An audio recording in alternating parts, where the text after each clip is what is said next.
I'm well aware that how I feel influences my physiology. So I want to think about how am I holding myself? How am I sitting? How am I standing? My job is, for me in my life and to help other people, is how do you make meaning in a positive way? What are the top 3 tips, I guess you could say, for someone to become a better version of themselves? I think one of the foundational things is, again, if I go by the neuroscience stuff, eat, sleep and exercise. Because if you're looking after yourself in those basics, then your brain is going to be functioning more. And I could go into all the technical around that, around dopamine levels, etc., but really looking after yourself is important. The other key thing is thinking about how you want to show up from an emotional perspective, because how I show up here today is going to affect our conversation. If I walk in going, oh, I can't believe I've got to give up my Saturday and it's beautiful weather outside, I'm sitting inside and it's hot, I can show up like that, but that would be pretty miserable for our conversation. So from an emotional perspective, and I'm not talking about pretending, so some people think they have to do the whole fake it, but that leads to a lot of emotional problems when people try and pretend. But it is about making conscious choices about who do I want to be, how do I want to show up, and then the third thing is put strategies in your toolkit so that you can handle your emotions. And we don't get taught this. We get taught in the workplace all of the technical skills that we need, but there's a whole really cool science around emotions that link to how the brain works, how the body works, etc., that most people have no clue. There's a science behind why we will both feel certain emotions because of certain triggers, regardless of our age, background, whatever there are rules, if you like, there's a science behind it. And I think for me, knowing that sort of stuff, I'll feel something, I'll stop, I'll go, oh look, I'm having some data, how interesting, because emotions are just data. Then I look at, okay, well what's triggering it, where is it coming from? Awesome, okay, I'm angry, why am I angry? Well, because I'm stopping myself doing the things I want to do, it's nobody else's fault, it's actually me, okay, what am I going to do about it? So I think that's my other thing is, look after yourself from a brain perspective, look at how your emotions are playing out and how you want to show up as the best version of you, what's the choice, and then put some tools in your toolkit so you can show up more frequently as the best version of you. Because if you grow up in an environment where the only tools you learned were when you get angry you punch and kick things and when you get sad you drink a bottle of vodka, you don't have many cool tools in your toolkit. We need to put some more in there.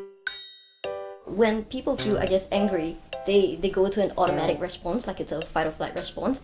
How do they stop there and think that, hey, maybe getting angry and getting aggressive isn't the best option? Yeah, well, I think the first thing is awareness, so actually being able to perceive that you are angry, because a lot of people, they've already kind of lost the plot before they're even aware that they were angry. So I think one of the first things we often teach people is, are you actually perceiving your emotions in an effective way? Are you noticing that actually you've been on the verge of anger all day and now the little thing has tipped you over the edge? So perceiving it and being aware of it is one thing. The second thing is then really looking at, well, how is that emotion impacting you? So let's say you and I have been in a meeting and yesterday I told you my brilliant idea and in the meeting this morning you nicked it and I'm angry about that. It's going to affect how I then speak to you. So if I can understand, okay, well, I'm angry because I was looking stupid in the meeting, I had this great new idea, I wasn't able to share it, etc. I then think, well, what do I want to do with that? And if I have a relationship with you and I want to preserve that relationship, yelling and screaming at you and coming by your office and saying, I can't believe you did that, not very effective at building a relationship. But that's then, well, how do I manage that? How do I get myself to a 3 out of 10 on the anger scale so that I can have a conversation with you where I don't just suppress it and hold on to that anger and then treat you really badly in the next meeting for the next 6 months. But I come to your office at a 3 out of 10 on the anger and say, look, I really didn't appreciate that in the meeting. It just made me feel like an idiot. How can we make sure this, we do things differently next time? I'd really love to make sure that we continue to work together in an effective way.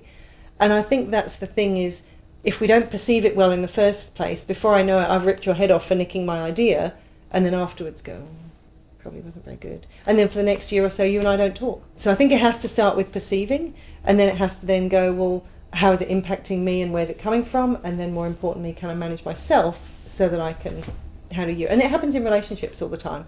You hear a couple arguing and it spirals into who left the top off the toothpaste, and it's like, oh my goodness, do you really realise where you're at right now? And it started from something quite small, but because people can't deal with their emotions. And it's one of the reasons we've got so many mental health issues, is because we're constantly suppressing emotions, or shouldn't be feeling this way, or should be able to handle it. And then we end up with depression or anxiety and things like that. So in the middle of a heated conversation, like how do you go, all right, I'm very angry right now and we should probably stop this conversation and come back to it another day? Yeah, well, my first point is don't end up in a heated conversation in the first place. All right, that's a good place to start. But if you are in the middle of it and you stop and you can go, okay, not a good place. Okay, I'm just going to pause. Probably not effective for us to continue this. I'm just going to leave now if that's okay. Can I come back when I'm feeling better? Not when you're feeling better, because that's irrelevant. I don't want to put it on you because that's going to make you more angry. But absolutely being able to say, can we press pause? And it's not about not dealing with it. It's about dealing with it when I'm in the right emotional space and you're in the right emotional space, not when we're in the heat of the moment. And again, when you understand the neuroscience behind it, it makes it so much easier. You wouldn't believe the number of times since learning all about the brain that I have caught myself and laughed out loud because I've realised that what's going on in my brain. Whereas previously I wouldn't have been able to do that. I would have just launched into something. And I'll give you an example. I'd had a really, really busy week. So there'd been a lot of stress, a lot of pressure. I was over in Adelaide. I was doing a particularly intensive program with a group. I was in a particular classroom that was locked up at, 7 o'clock or something. They locked the doors. And I went straight from there when we finished at about 5:30, 6 o'clock to a meeting. It was a pretty intense meeting. So I was having a couple of hours in a meeting. And then I walked to my car and it was nearly 9 o'clock. I'd walked to where I parked my car. I got there and I realised I'd left my car keys in the training room that was now locked up. So I had to walk all the way back to this training room. I had to get security to let me in, to get my keys, because I'd left the stuff there ready for the following day. I got my keys, walked out again, walked back to my car, forgot my purse. Had to walk all the way back, and I burst out laughing because I know how the brain works, that when you're really stressed you get low on dopamine, which is the ability to think clearly. So that had clearly gone out the window, but also it affects your hippocampus, which is your memory center. So I couldn't remember stuff. If I had have not known that, I would have absolutely lost it at that point, and I'd have gone back to the security guard, probably berated him even though it wasn't his fault. But I literally cracked up laughing, and I'm like, this is what happens, Susan, when you get stressed and you're low on dopamine levels and your hippocampus takes a beating and your prefrontal cortex is not working. And I just laughed, went back, had an absolute hilarious conversation with the security guard. He let me back in perfectly happily because I'd kind of made him laugh rather than having a go at him, and made my way home, or to my family I was staying with, without losing the plot or having a go at anyone. So I think that helps. Okay. I think the moral of the lesson is humour is actually quite a good medicine. Humour can be useful. But I think for me it's knowing what was happening in my brain. It was really useful just going, well, of course this is happening. And of course you would normally lose the plot at this point, but this is what's going on. My hope, and it's a concept that I've pulled together and going through trademark and stuff at the moment, is this concept that came to my mind of the future is human. Because everything that was talked about at this World Government Summit was talking a lot about technology and how autonomous vehicles are going to be the thing of the future, how technology from a healthcare perspective will be very individualised because we'll be able to test people there and then in the room and give individualised responses, and it all be through AI, big data, etc., etc. There was amazing stuff, blew me away, some of the stuff that's already going on and what's going to happen. Fantastic. But the thing that I realised underpinning all of these awesome presentations about technology was it's all for the benefit of human beings, for our well-being. And it made me realise that we as humans have this amazing capacity for designing and developing all this technology, and potentially in the mix of it maybe we're ruining the world, etc. But I have this hope that we as humans, because we are fundamentally, when you get down to what makes people tick, we want to be happy, we want to have well-being for those that we care about, we want to do something that matters and make a difference. You wouldn't be doing this if you didn't want to make a difference. I have this belief, maybe it's stupid, that we will solve some of the problems that we've created, and we will make the world a better place. As I say, maybe that's overly optimistic, but I'm inspired by what I see people do. People come off our programs and sometimes they say to me, oh, I haven't really done much. And I say, well, what have you done? And they'll give me these stories where all of a sudden I realise that because of some conversation they've had with their 5-year-old child, their 5-year-old child did something at their first year at school that impacted 30 students that were in that room with them, plus the teachers. And I'm like, and you think you haven't done much? So my hope for this is that I absolutely believe in humans. I think we have, if we can tap into the best version of us, we can do anything. So there's some really good research around the sort of the overthinking, the ruminating, the catastrophizing and so on, and it's one of the strategies that I put in place of the learned optimism, of being able to challenge your thinking about how you can stop that overthinking. Because I'm a believer in emotional intelligence, I am also not going to go the other way and say, oh, you should just go with your gut. And people sometimes think that that's odd, somebody coming from an emotion. So, well, why wouldn't you? Well, no, you combine your emotions and your intelligence. That's why it's called emotional intelligence. So I might have a gut instinct, an emotional response that tells me something is off, or I should do it this way, or I shouldn't do it that way, or whatever. That's my emotional radar, if you like, picking up on cues that I may not be able to articulate, but it's valid information. But I put it together with the intelligence, which is the information, the data, the facts, etc., and I squish them together. I think that's the thing with ensuring that we don't overthink things, is you can spend all your time just thinking and going over things, but we need to put our emotion with it. Well, how do I feel about this? Does it feel right? And if you look at all of the research, whether it's research about meaning, it will talk to you about purpose, which is the why, if you like, then understanding, as in, do I understand what I'm meant to do, which is the cognitive component, if you like. Then am I taking action? Am I getting on with it? Am I doing stuff? But then how do I feel about it? Because if I'm doing stuff and I'm busy, you decide you want to start a business, but it's not fulfilling you and you're not getting that emotional component, why are you even doing stuff in the first place? So for me, it's about putting the two together. You've got to think about stuff and use your intelligence, and you've got to feel stuff and go, I'm doing this, it's not feeling right, something's off. We think about it all the time with recruitment, people who are recruiting. You've got someone in front of you who's got the CV that's perfect, they're answering all the questions in the right way, but you feel something's not right. Now, you don't just go, no, I'm not going to hire them because I don't feel right, because this may not be entirely accurate, but you put the two together and you ask more questions and you explore.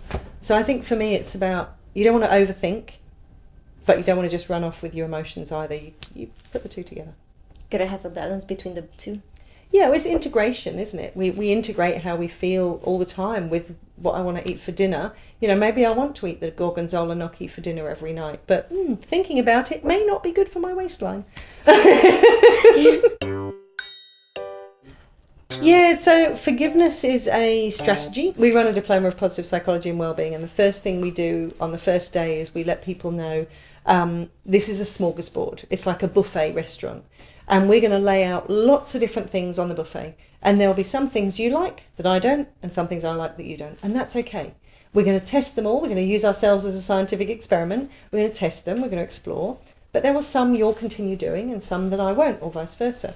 And I think forgiveness is absolutely a strategy that's on the buffet table. It's one that I use. I find it very useful personally. And the forgiveness strategy I use, as I mentioned earlier, is forgiveness letter. And I will write that, throw it away, and I'm generally over things pretty quickly because it's a strategy that I use. But for other people, they may have something different they use. They may have a different strategy that they find more helpful. So the research tells us forgiveness will help us. I have tested that research on me, and it works for me. Am I going to make everybody else do it? No, they can try it and see what they think. So in terms of forgiveness, do you think that plays a part in things like the Me Too movement, or it doesn't really have a place? How does forgiveness fit in? Yeah, it's interesting. When we talk about forgiveness on a diploma, we specifically bring up the idea of domestic violence in particular, in the fact that if I forgive too quickly, then I'm putting myself back into a place of harm. So it's not about that. But forgiveness can still play a part even in those sort of situations where there has been some form of abuse, shall we say. But the forgiveness needs to be directed back at the person. And I'll give you a great example. I had a lovely lady on our diploma once who, it's on day 5, we ask people to do a forgiveness exercise. We give them flexibility on 3 different types of exercise they can do. And I watched this lady get quite, have a reaction, which everybody does. People will have, and they're like, what, we have to do it now? And I'm like, yeah, we're going to give it a go. And we create a very safe environment. And this lady, I saw her start to pack up her stuff. It was about 4:00 in the afternoon, and she said, she came past and said, oh, I'm sorry, I've got a train to catch. I need to be home early today. And I'm like, okay. And I said, can I ask you to do the forgiveness exercise then, perhaps on the train on the way home? And she said, oh, I've already done all that. I've forgiven everyone I need to. And I said, okay, that's cool. In that case, could I suggest that you write the forgiveness letter to yourself? And she went, oh, and stormed off. Anyway, the next morning, she came in with a big bunch of flowers, gave me a hug and said, how did you know? Oh.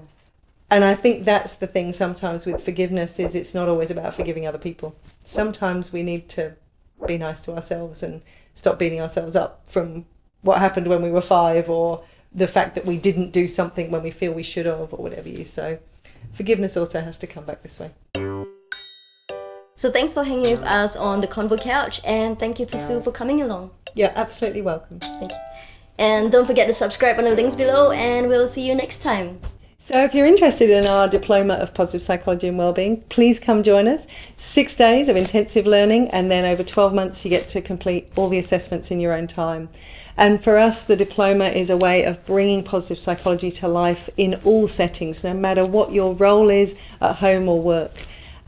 It gives me the most satisfaction because I get so many emails from students all day, every day, telling me about how they've made changes to their lives for the better after doing the diploma. So I hope we get to see you one day.